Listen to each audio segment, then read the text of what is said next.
Maraming salamat, Kuya Aaron. Magkapatid na Amazonas sa Negros sumuko sa militar.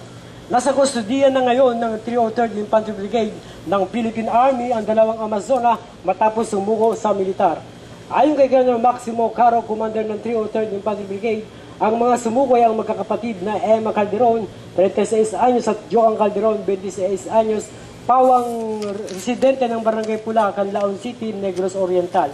Si Emma ay pumasok sa kubo sa edad na 19 na taong gulang noong 1998 dahil sa land dispute at politika. Nahuli at nasugatan sa sagupaan sa pagitan ng 11th Infantry Battalion sa Canlaon City noong taong 2000. Siya ay nakulong sa loob ng 6 na buwan at nakalaya sa pamamagitan ng amnesty.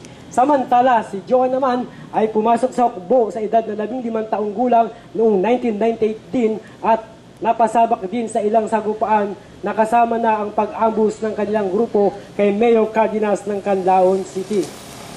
Ang mga ito ay kasapi ng Communist Party of the Philippines o CPP sa Central Negros at nagdesisyon na sumuko nitong huli lang dahil sa hirap, pagod at gutom na dinaranas sa kabundukan.